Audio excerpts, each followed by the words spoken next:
Yo, what's going on, people? It's your boy Huncho, back at you again with another video. Now, as some of you guys will know, I reported that the other day in Greenwich, people had reported and video recorded explosions going off in a traveller's site in the Abbey Wood area. So for you guys that don't know what's going on, I will leave the original coverage link down in the description. Feel free to go and check that out. And it does seem now, for you guys that did see that there has been a few updates. And also now, a resident had messaged me on Instagram with some shocking photographs and a witness statement as to what happened. And as I previously said in my other video, it does seem like the police have actually suppressed what really happened. So it does seem like the three men and the teenage boy who had got arrested have been charged following the raids with attempted murder and causing grievous bodily harm with intent, and also further charges of possession of a Class B drug with intent to supply. And this raid had happened because on December the 29th last year, a 33-year-old man was nearly murdered in Throwley Close, SE2. James Grant, age 55, and Freddie Grant, age 22, have now both been charged with attempted murder and causing grievous bodily harm with intent. Patrick Carey, age 22, and the 14-year-old boy have also been charged with causing grievous bodily harm with intent, and the 14-year-old boy was also charged with possession of a Class B drug with intent to supply. So it does seem like the resident from the site had been in contact with me, as I said earlier on in the video, and they went on to show the aftermath of the raid. Wake up call, bruv. 2 o'clock in the morning, mate. I know, chainsaw. Look at the bottom. Went through the door with a chainsaw, mate. Look. Oh my god. These people are having a fucking laugh, mate. They come through the wall, yeah. They blew the wall through with fucking Semtex grenades. Like, are you taking the fucking piss? Just grenade bombed the fucking wall down, mate.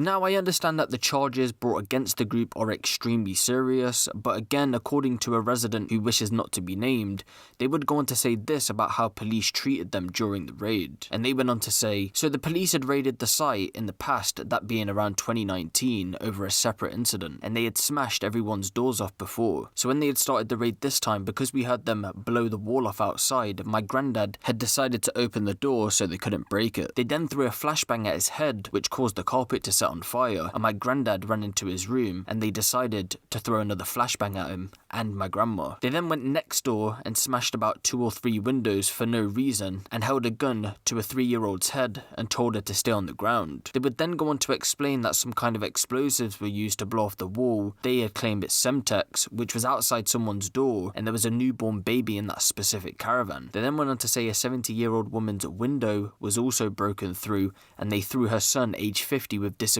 on the floor, causing him knee and face injuries. Now, I do understand that when it comes to police raids, they do have to use military-style tactics, because as we know, TSG and firearms units were assisting the raid, and if they did hold a gun to a 3-year-old, what they don't understand is that baby now could potentially suffer from serious mental health problems later on down the line. Now, if we go back to the original police report also, they had claimed that no one was injured. Well, that's a lie, because as you've just seen in the pictures, it looks like people were injured, and to make it even worse, as the person was saying before, some of these people even had disabilities. So once again, we can see that the police is hiding the full truth. Rather than putting their hands up and admitting they're in the wrong, they would rather the truth be suppressed. But the police will never come out and say the full truth, even if sometimes they're in the wrong. And guys, if there is any further updates, and again, there more than likely will be a trial surrounding this whole situation if they go on to plead not guilty, and I will keep you guys updated surrounding this whole situation. But let me know what you guys think of this in the comment section below. Give the video a little like. Do you guys think that the police are going a little bit too far with these types of raids, with injuring people, putting guns to 3-year-olds' heads? I want to know what you guys think of that in the comment section below. And if you want the latest drill, street and music news out of the UK, be sure to hit the subscribe button and the notification bell. It's been your boy Huncho, and I'm out.